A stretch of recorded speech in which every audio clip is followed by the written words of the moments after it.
A funeral, a family mourning a son saying goodbye to his parents, but then, boom, the doors fly open.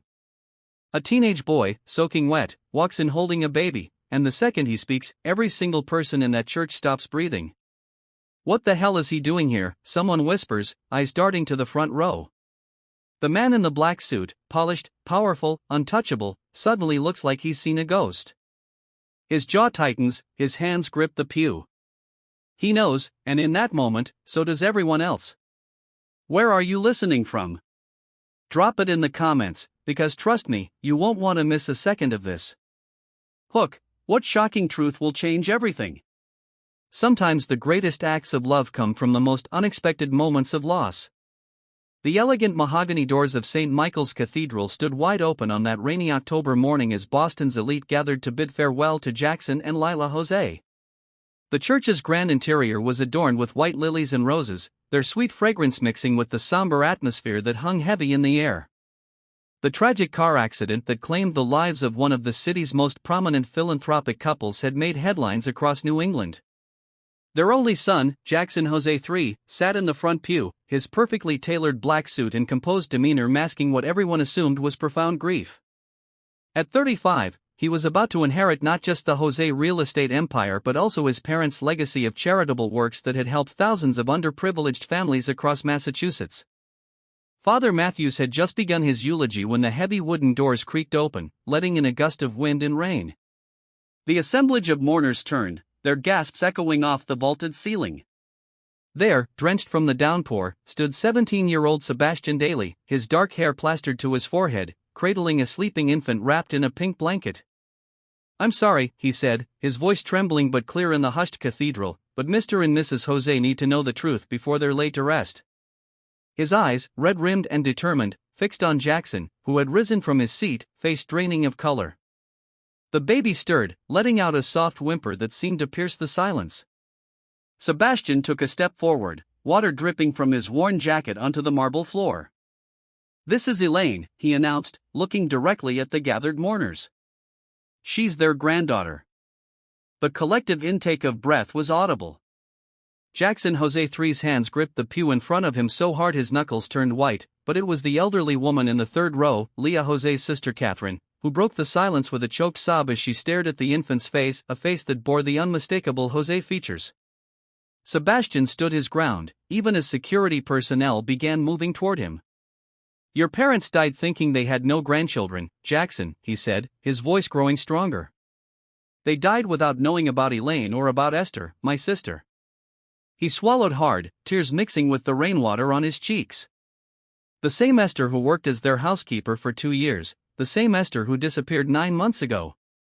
Jackson Jose III's carefully constructed facade began to crack, a bead of sweat rolling down his temple despite the church's cool interior.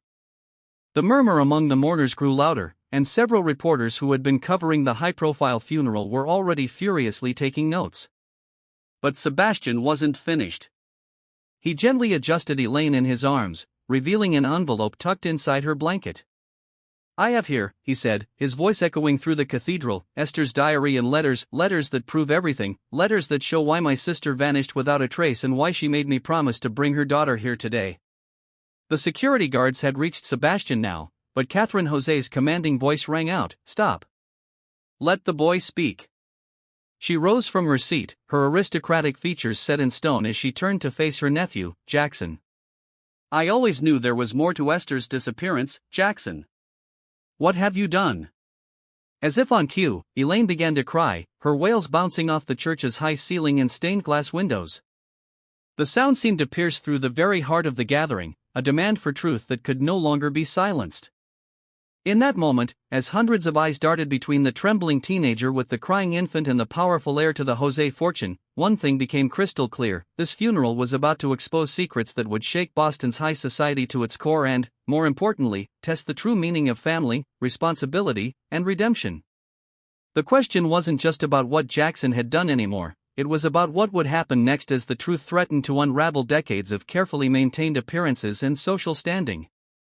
And somewhere in the balance of it all hung the fate of a baby girl who represented both a scandal and a chance for healing. The tension in St. Michael's Cathedral could be cut with a knife as Elaine's cries subsided to soft whimpers. Sebastian felt the weight of hundreds of eyes on him, but it was the memories of his sister Esther that gave him the strength to continue. Esther Daly had always been more than just a housekeeper to the Jose family. At 24, she had earned her way through community college while raising her younger brother after their parents' death in a restaurant fire. She was brilliant, hardworking, and determined to create a better life for herself and Sebastian. The Jose sprawling mansion on Beacon Hill had become her workplace 2 years ago, and initially, it seemed like the perfect opportunity. Leah Jose had taken an immediate liking to Esther, impressed by her intelligence and work ethic. Jackson Jose often praised her attention to detail and reliable nature, but it was their son Freddie who showed a different kind of interest, one that would ultimately lead to devastating consequences. My sister, Sebastian continued, his voice steady despite his racing heart, kept detailed records of everything. She was always organized that way. He shifted Elaine in his arms, and the baby grabbed his finger with her tiny hand. She wrote about how Jackson began paying special attention to her last year, small gifts at first, then private conversations, then promises. Catherine Jose had moved closer now, her eyes fixed on the infant. Elaine had her mother's delicate features, but there was no denying the Jose chin and those distinctive gray-blue eyes, the same eyes that had marked the Jose family for generations. Esther was smart, Sebastian said, addressing Catherine directly. She knew the risks of getting involved with Jackson, but he told her he was different from other wealthy men. He said he was falling in love with her. Sebastian's voice cracked slightly. He told her his parents would understand, that they valued character over social status, that their charitable work proved they cared more about people than appearances. Jackson remained frozen in place, his face a mask of conflicting emotions. The reporters were scribbling frantically, and smartphones had appeared throughout the congregation, recording every word. When Esther discovered she was pregnant, Sebastian continued, she was terrified but hopeful. She believed Jackson when he said he would stand by her. He paused, looking directly at Jackson. That was 9 months ago. The same day she told you about the baby was the last time anyone at school saw her. The implications of his words hung heavy in the air. Catherine Jose's hand flew to her mouth, her eyes widening with understanding. The summer house, she whispered, loud enough for those nearby to hear. Jackson insisted on managing the renovations personally last year. A new wave of murmurs swept through the church. The Jose summer house in Newport had indeed undergone extensive renovations during which Jackson had been unusually involved in overseeing the work despite his usual delegation of such tasks. Esther wasn't just scared when she disappeared, Sebastian revealed, his voice growing stronger. She was desperate. Jackson had threatened to destroy her life if she didn't take care of the problem, but Esther, he looked down at Elaine with fierce pride. Esther believed every life was precious, just like your parents taught you, Jackson. The baby chose that moment to open her eyes fully, revealing those unmistakable Jose eyes to everyone present. Several people gasped, and Catherine stepped forward to get a closer look at her grandniece.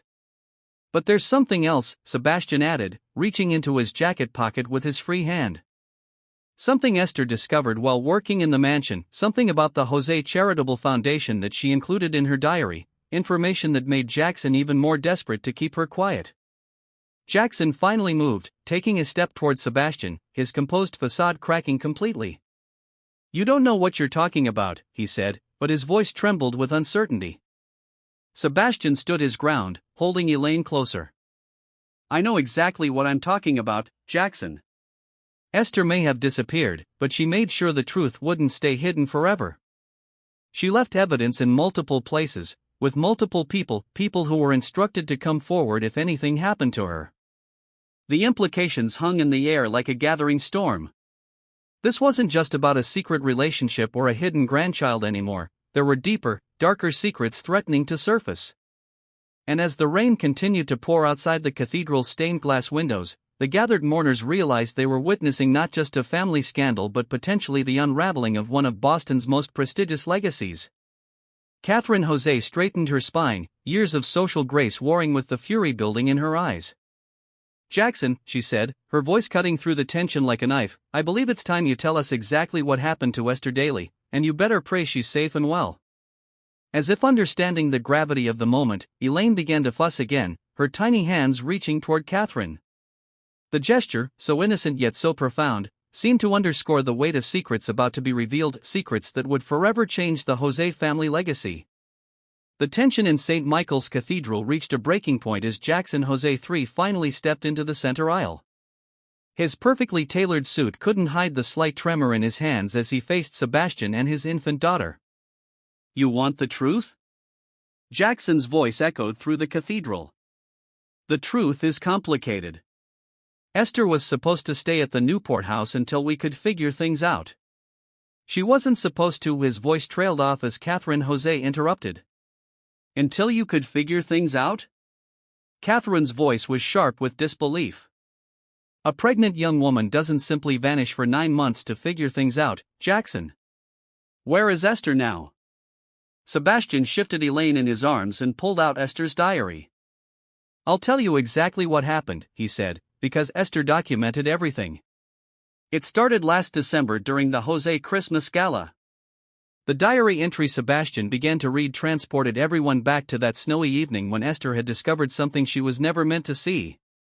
December 21, 2024. "I was organizing Mr. Jose Sr.'s office during the Christmas Gala when I found the discrepancies. The foundation's records showed millions in donations to children's hospitals and education programs, but the actual transfers were only a fraction of those amounts. Jackson's private accounts showed regular deposits matching the missing funds. When Jackson found me in the office, I thought he would be angry. Instead, he was calm, too calm. He said his parents wouldn't understand, that sometimes business required creative accounting. He said he could lose everything if anyone found out.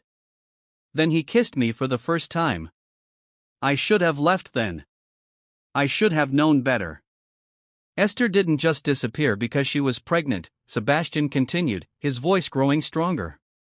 "She disappeared because she knew too much about the foundation, about the missing money, about everything." Jackson's face had gone ashen. "You don't understand," he whispered. "The foundation needed restructuring. My parents were too idealistic, giving away too much. I was protecting our legacy. By stealing from sick children?" Catherine's voice cut through the air like a whip. The assembled mourners gasped, and the reporters' pens scratched frantically against their notepads. Sebastian pulled out another paper from his jacket. "This is a letter Esther wrote to your parents 3 weeks ago, but they died before it reached them. She tried to tell them everything about the baby, about the foundation, about where she was being kept. Dear Mr. and Mrs. Jose, by the time you read this, your granddaughter will have been born. Her name is Elaine, and she has your eyes. I'm writing to tell you the truth, not just about her but about everything. I'm being kept at the Newport house, watched by people Jackson hired. He says it's for my own protection, but we both know that's not true. I've seen the foundation's real books. I know what he's been doing with the money meant for children's hospitals and schools. I thought I loved him once, maybe I did, but love shouldn't cost anyone their freedom or their conscience. If anything happens to me, please take care of Elaine and please make this right. Esther Daly." The letter's words hung in the air like a heavy fog. Father Matthews, who had remained silent throughout the confrontation, stepped forward. "Jackson, is this true? Have you been embezzling from your family's charitable foundation?" Jackson's composure finally cracked. "Everything I did was to protect our position, our influence. The foundation was bleeding us dry. My parents didn't understand that maintaining our social status required what?" Catherine interrupted. "Stealing from children? Imprisoning a young woman? Hiding your own child?" She turned to the security guards. "Call the police now." But Sebastian wasn't finished. "There's more," he said, gently rocking Elaine as she began to fuss. "Esther isn't at the Newport house anymore. 2 days ago, she managed to send me a message. That's why I'm here today." Before he could finish, the cathedral doors burst open again. Everyone turned to see a figure standing in the doorway, soaked from the rain, looking thin but determined. Esther Daly stood there, pale but very much alive, her dark eyes fixed on her daughter. The assembled crowd erupted in chaos. Jackson stumbled backward, his face a mask of shock and fear. Catherine Jose rushed toward Esther while the reporters scrambled to capture every moment of the unfolding drama. But Esther wasn't looking at any of them. Her eyes were locked on her baby daughter, who had begun squirming in Sebastian's arms at the sound of her mother's voice. "I won't be silenced anymore," Esther's voice rang out, clear and strong. "And neither will the truth about the Jose Foundation." As she stepped into the cathedral, briefcase clutched in her trembling hands, everyone present knew they were witnessing more than just a family scandal. They were seeing the moment when years of carefully constructed lies began to crumble, and the true legacy of the Jose name hung in the balance. The reunion between Esther and Elaine was both beautiful and heartbreaking as Sebastian carefully placed the baby in her mother's arms. Esther's tears fell freely, mixing with the rainwater that still dampened her clothes. Elaine immediately settled against her mother's chest as if she had never been separated from her. Catherine Jose watched the scene with a mixture of emotions playing across her aristocratic features. The resemblance between Elaine and her late sister Lila as a baby was undeniable, but there were more pressing matters at hand. "Catherine," she said, stepping forward, "we need to know everything, not just for justice but for Jackson and Lila's legacy." Esther nodded, her arms still wrapped protectively around Elaine. "2 days ago, I managed to escape from the Newport house. I'd been planning it for months, gathering evidence, making copies of documents." She looked at Jackson, who stood frozen near his parents' caskets. "I knew if I ran too soon, he would destroy everything, and no one would ever know the truth." Sebastian moved protectively closer to his sister as she continued her story. The assembled mourners, including several board members of the Jose Foundation, listened in stunned silence. "The foundation's corruption goes deeper than just Jackson," Esther revealed, her voice steady despite her obvious exhaustion. "There's a network of fake charities, shell companies, all designed to look like legitimate charitable works. Money meant for children's hospitals was being funneled into private accounts. Grants for educational programs were being diverted to offshore investments." Jackson finally found his voice. "You don't understand what it takes to maintain a legacy like ours," he said, desperation creeping into his tone. "The social obligations, the expectations." "I understand perfectly," Esther interrupted, her voice growing stronger. "I understand that you used your parents' reputation for good works to line your own pockets. I understand that when I discovered the truth, you tried to buy my silence with romance, and when that didn't work, with threats." She handed Elaine back to Sebastian and opened her briefcase, pulling out a thick folder. "These are copies of every transaction, every false charity, every diverted donation for the past 5 years. Your parents never knew because you manipulated the reports they saw. You knew they trusted you completely with the foundation's operations." Catherine Jose's face had turned to stone. "The children's cancer ward at Boston General," she said quietly, "the one Lila was so proud of funding last year, received less than a quarter of the announced donation." Esther confirmed, the rest went into a series of private investments under Jackson's control. The cathedral erupted in murmurs as board members began whispering urgently among themselves. Several were already on their phones, presumably contacting their lawyers. Jackson's composure finally shattered completely. "Everything I did was to secure our future," he shouted, his voice echoing off the vaulted ceiling. "The foundation was bleeding us dry. My parents lived in a fantasy world where we could just give everything away. Someone had to be practical." "Practical?" Catherine's voice could have frozen hell itself. "Your mother spent her entire life building relationships with hospitals, schools, and community organizations. Your father dedicated himself to creating opportunities for underprivileged children, and you've destroyed it all." Esther stepped forward, still clutching her evidence. "When I told Jackson I was pregnant, he saw it as an opportunity. He thought he could control me, keep me quiet about the foundation by threatening to take Elaine away if I ever spoke up. He didn't count on a mother's determination to protect both her child and the truth." She turned to address the assembled crowd directly. "I spent 9 months in that house, watching through windows as construction crews came and went. Jackson told everyone it was being renovated, but they were actually installing security systems, cameras, converting it into a luxury prison. But he made one mistake: he underestimated the loyalty of some of the old Jose staff." Sebastian picked up the narrative. Mrs. Sullivan, a housekeeper who retired last year, she never stopped caring about the Jose family's real legacy. She helped Esther document everything, helped her plan her escape. She's the one who kept me updated, who helped me know when to bring Elaine here today. The elderly housekeeper who had been sitting quietly in one of the back pews stood up slowly. The Joses were more than just my employers for 30 years, she said, her Irish accent thick with emotion. They were good people who believed in helping others. I couldn't stand by and watch their son destroy everything they built. Jackson looked around wildly, seeing former allies and board members backing away from him. The evidence was overwhelming, and Esther's presence made it impossible to dismiss as mere allegations. But Esther wasn't finished. She pulled one final document from her briefcase. "There's something else everyone needs to see," she said, her voice catching slightly. "Something I found just before I escaped. It's about the accident that killed Jackson and Leah Jose." The cathedral fell completely silent. Even Elaine seemed to sense the gravity of the moment, her tiny hands clutching her mother's shirt as Esther unfolded what appeared to be an email printout. Catherine Jose stepped forward, her face pale. "What about the accident?" Esther's hands trembled as she held the paper. "It wasn't an accident at all, and I can prove it." The gasps that filled the cathedral were interrupted by the sound of approaching sirens outside. Jackson Jose III, heir to one of Boston's greatest fortunes and perpetrator of its greatest charitable fraud, looked toward the doors with pure terror in his eyes.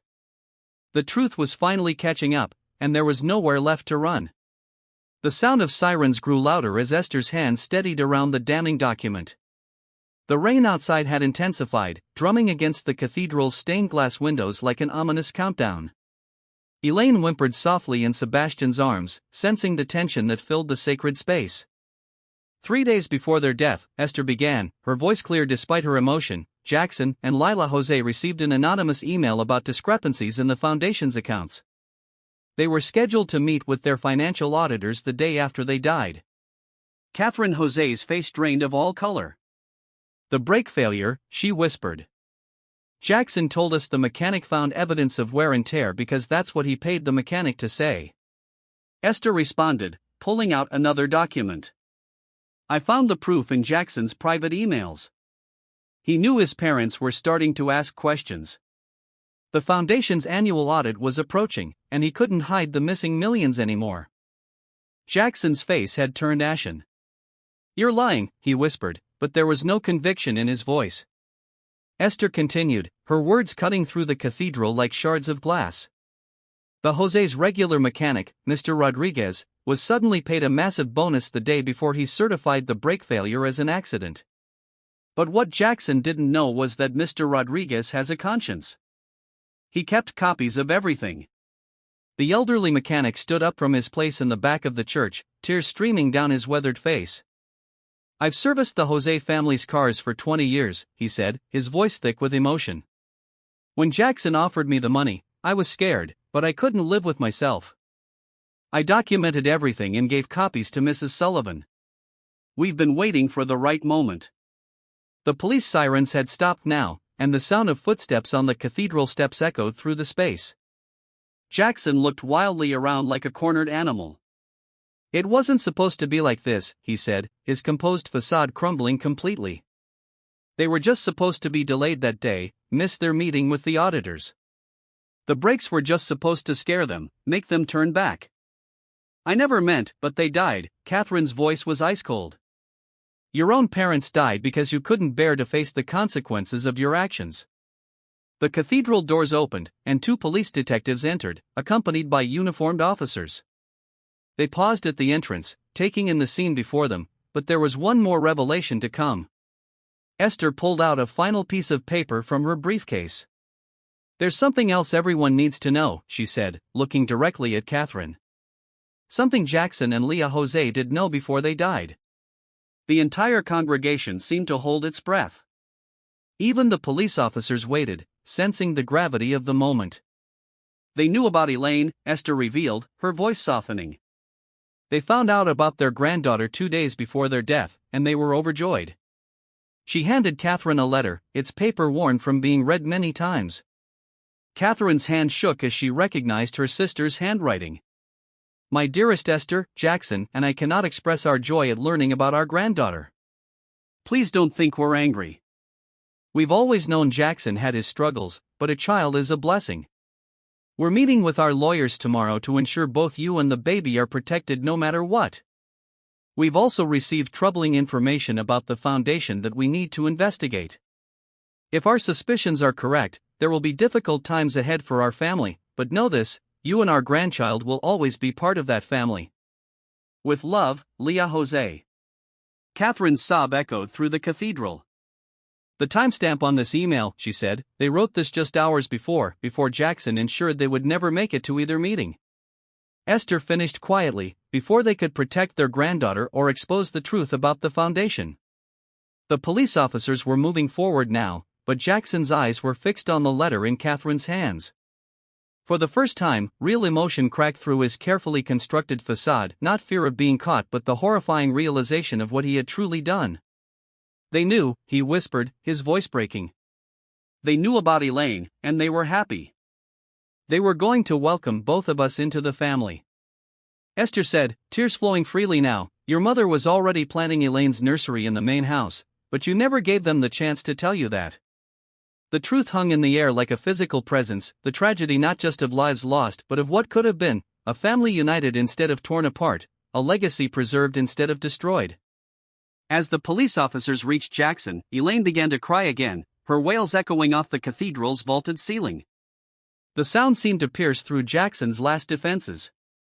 He sank to his knees right there between his parents' caskets as the detective began reading him his rights. But this wasn't the end of the story. As Esther watched the father of her child being led away in handcuffs, she knew the hardest part was still to come. The Jose Foundation's corruption had touched hundreds of lives, and making it right would require more than just criminal justice. Catherine Jose stepped forward, still clutching Lee's letter, and reached for her grandniece. As she gently touched Elaine's cheek, her voice carried the weight of generations. "We'll make this right," she promised, "for Lila and Jackson, for all the people who were hurt, and most of all for Elaine. She deserves to know her grandparents' true legacy." The rain outside began to ease, and a shaft of sunlight broke through the stained glass windows, illuminating the space where a family had been broken and where perhaps it could begin to heal. The next few hours in St. Michael's Cathedral became a blur of police statements, tears, and revelations as the detectives collected evidence and took testimonies. The true scope of Jackson Jose III's crimes began to emerge. The funeral had transformed into something else entirely, a moment of reckoning that would reshape countless lives. Esther sat in a pew near the front, cradling a sleeping Elaine, while Catherine Jose spoke quietly with the police. The elderly Mrs. Sullivan had brought them both warm tea, her weathered hands shaking slightly as she poured. The longtime housekeeper's eyes never left the baby's face, seeing in it echoes of the family she had served for 3 decades. "There's something else you need to see," Mrs. Sullivan said softly, reaching into her handbag. She pulled out a small, worn leather journal. "Lila, Mrs. Jose, she gave this to me the day before the accident. She said if anything ever happened to her and Mr. Jose, I should make sure it reached the right people at the right time." Esther accepted the journal with trembling hands. As she opened it, a small key fell into her lap. Catherine moved closer, recognizing her sister's distinctive handwriting on the pages. The journal contained detailed observations about Jackson's behavior over the past year, Lila's growing concerns about changes in her son, notes about missing documents and strange financial transactions she had noticed. But it was the final entry that caught everyone's attention. October 15, 2024. Jackson and I have made our decision. Tomorrow we meet with the lawyers to revise our will. Jackson's behavior has become increasingly concerning, and now with the blessing of a granddaughter on the way, we must ensure the foundation's future is secure. Esther's discovery about the misappropriated funds confirms our worst fears. Our son needs help, not enabling. Sometimes love means making the hardest choices. The key is to the safe in Jackson's study, the real safe behind the painting of Boston Harbor. Everything needed to make things right is there. God willing, we'll handle this as a family, but if not, this journal and the safe's contents will ensure the truth comes to light. Most importantly, we want Esther and our precious granddaughter protected.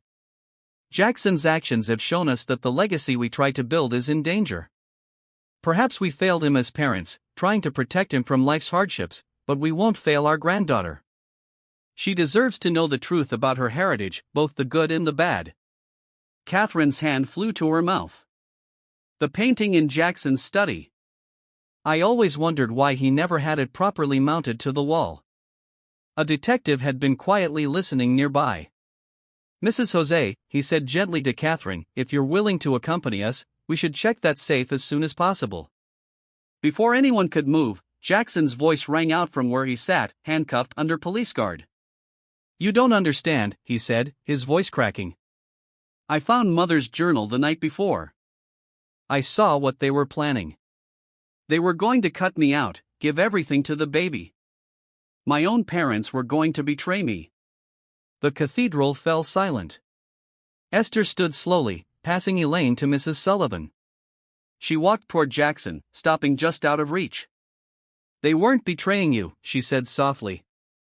They were trying to save you from yourself, the same way they tried to save thousands of other people's children through the foundation. The foundation was bleeding us dry. Jackson's composure shattered completely.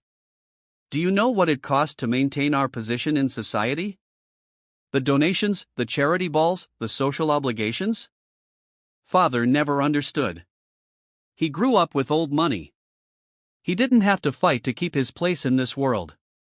Catherine stepped forward, her voice sharp as steel. Is that what you think? That Jackson had it easy? Your father grew up watching his own father drink away half the family fortune. He spent his youth working to restore not just our wealth but our family's honor. He did it by helping others, by building something meaningful. She paused, looking at her nephew with a mixture of pity and disgust. The foundation wasn't bleeding us dry, Jackson. It was the source of our true wealth, not in money, but in purpose. Your parents understood that. Why couldn't you? The detective cleared his throat. We should get to that safe, he said quietly. Mrs. Jose, you'll be coming with us to the station. We have a lot of questions about certain financial transactions and now about the accident. As the police prepared to transport Jackson, Esther suddenly stepped closer to him. The cathedral held its collective breath. She looked at the father of her child, the man who had tried to silence her, who had played a role in his own parents' death, and saw something she hadn't expected, a lost boy who had never understood what true wealth meant. Your parents' last thoughts weren't of the foundation or their legacy or even the truth about what you'd done, she said softly. Their last written words were about their granddaughter, about hope, about love. That's the real Jose legacy, Jackson, and no matter what happens now, Elaine will know that truth. Jackson's face crumpled. For the first time since the funeral began, real tears fell from his eyes. He looked at his daughter, sleeping peacefully in Mrs. Sullivan's arms, then at his parents' caskets. I never meant for them to die, he whispered. I just wanted them to miss the meeting, to buy more time. I never thought actions have consequences, Jackson, Catherine said, her voice gentler now. Your parents understood that. It's time you did too. As the police led Jackson away, Esther returned to her daughter. The evidence in the safe would wait a few more minutes. Right now, holding Elaine close, she thought about Lila Jose's final written words about legacy and truth. The baby stirred, opening those distinctive Jose eyes, and Esther made a silent promise to both her daughter and the grandparents she would never know. The truth of their legacy would live on, not just in documents and court records but in the very heart of the family they had fought to protect.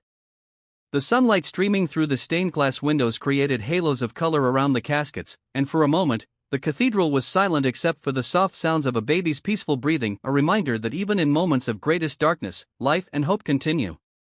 The contents of Jackson Jose's hidden safe proved even more revealing than anyone had anticipated. As Catherine, Esther, and the detectives gathered in the wood-paneled study of the Jose mansion that evening, the full scope of both the tragedy and hope contained within those documents became clear.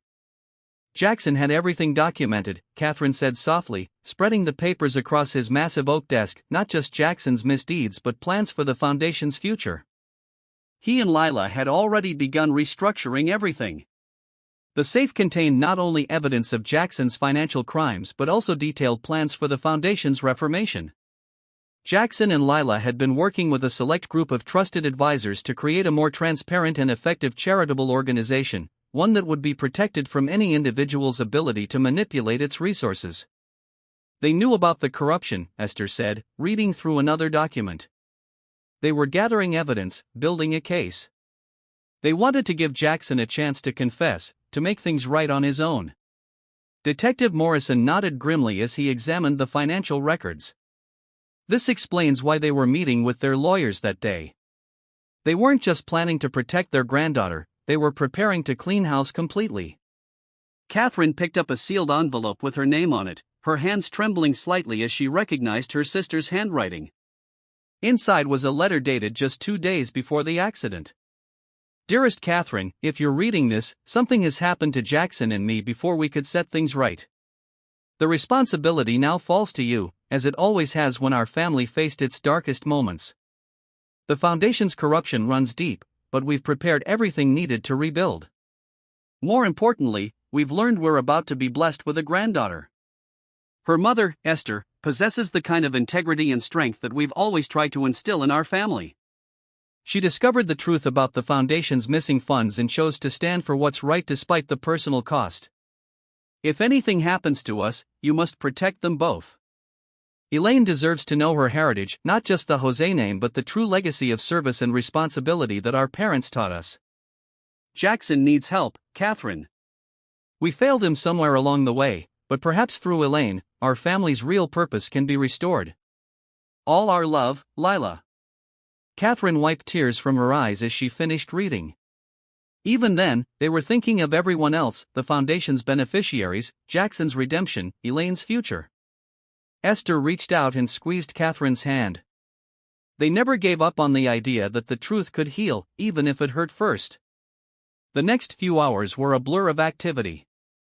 Board members were contacted, emergency meetings scheduled, and preliminary legal proceedings initiated. The Jose Foundation's corruption would take months to fully unravel, but its reformation had already begun. As evening fell, Catherine found Esther standing in Lila's private sitting room, looking at the family photos that covered one wall. Elaine was awake now, her eyes taking in the warm lamplight with quiet curiosity. Lila always loved this room, Catherine said softly. She said it reminded her of what really mattered, not the galas or the society pages but the lives we touched, the family we built. Esther traced her finger over a photo of Jackson and Lila at a hospital opening. I used to clean in here, she said quietly. Mrs. Jose Lila would often come in while I worked. She'd tell me stories about each photo, about the people they'd helped. I never told her how much those conversations meant to me. She knew, Catherine smiled gently. My sister was perceptive that way. It's probably why she and Jackson weren't surprised when they learned about Elaine. They'd already seen the kind of person you were. Detective Morrison appeared in the doorway, his expression serious but kind. Miss Daly, we need you to come to the station tomorrow to make a formal statement. And Mrs. Jose, he turned to Catherine. The DA would like to meet with you about the foundation's records first thing in the morning. Catherine nodded. Of course. The whole truth must come out, no matter how painful. After the detective left, Catherine turned back to Esther. You and Elaine will stay here, of course. This is your home now. It's what Lila and Jackson wanted. Esther looked around the elegant room, thinking of all that had happened. Are you sure? After everything? Especially after everything, Catherine said firmly. This house needs life again, needs laughter and hope. Elaine is a Jose, but more importantly, she's the future Lila and Jackson dreamed of, one built on truth and compassion rather than appearances and power. As if understanding the weight of the moment, Elaine reached out toward a shaft of fading sunlight that painted the room in soft gold, her tiny hand catching the light. For a moment, both women watched in silence as the baby explored the play of shadows on her fingers. Jackson's arraignment is scheduled for Monday, Catherine said quietly. The evidence is overwhelming, not just the financial crimes but his role in the accident. He'll likely face significant prison time. Esther hugged Elaine closer. I never wanted this, any of this. I just wanted the truth to be known. The truth has a way of demanding to be heard, Catherine replied. Sometimes it costs us dearly, but keeping it hidden costs even more. She gently touched Elaine's cheek. She'll know the whole story someday, both the tragedy and the triumph. It's part of her heritage now. As night fell over the Jose mansion, its rooms felt different, cleansed somehow despite the pain and loss that had been revealed. In Lila's sitting room, surrounded by photos of a legacy worth saving, a new chapter was beginning. Elaine Jen would grow up knowing not just the power of truth but the strength of those who choose to stand for it, no matter the cost. The story of the Jose family had been forever changed, but perhaps, Esther thought as she watched her daughter drift off to sleep, it had been changed for the better. The truth had indeed hurt, but it had also opened the door to healing, not just for their family but for all those who had been touched by the Foundation's work. Tomorrow would bring new challenges, investigations to complete, restitution to be made, a foundation to rebuild, but tonight, in the quiet of the Jose mansion, two women from very different worlds found themselves united in a common purpose, protecting the legacy of truth that Jackson and Lila Jose had died trying to preserve. 3 months after the funeral that changed everything, St. Michael's Cathedral hosted another Jose family gathering. This time, it was for Elaine's christening. The same space that had witnessed shocking revelations now welcomed new beginnings. Though the echoes of that dramatic day still lingered in everyone's memories, Catherine Jose stood at the front of the church now, Elaine's legal guardian alongside Esther, watching as guests filled the pews. The past months had been a whirlwind of legal proceedings, foundation restructuring, and healing old wounds, but today was about looking forward, not back. "The press is still outside," Sebastian whispered to his sister as he adjusted his tie. At 17, he had grown more confident since that rainy day when he carried his niece into the cathedral. The past months had matured him beyond his years. Esther nodded, cradling Elaine in her christening gown, the same one Leah Jose had worn as a baby. Let them wait. Today isn't about headlines. The media frenzy surrounding the Jose case had been intense. Jackson's trial had dominated Boston's news cycle, revealing decades of financial manipulation and the tragic truth behind Jackson and Leah Jose's deaths. His guilty plea had surprised many, but those who witnessed his breakdown at the funeral understood, some burdens become too heavy to carry. Catherine approached them, elegant as ever in a navy blue suit. "The Foundation's new board members are here," she said softly, including representatives from every hospital and school affected by Jackson's actions. The Jose Foundation's reformation had been Catherine and Esther's primary focus. Using Jackson and Lila's detailed plans found in the safe, they had rebuilt the organization from the ground up. Every misappropriated dollar was being traced and restored with interest, but more importantly, they had implemented the transparency and oversight that Jackson and Lila had envisioned. Mrs. Sullivan appeared with a warm bottle for Elaine, her role evolved from housekeeper to something close to family. "Judge Harrison just arrived," she reported. "He says the Foundation's new legal structure is officially approved." The judge had been instrumental in ensuring that the Foundation's transformation was legally sound. Under the new structure, no single person could ever again have the kind of control that had allowed Jackson to manipulate its resources.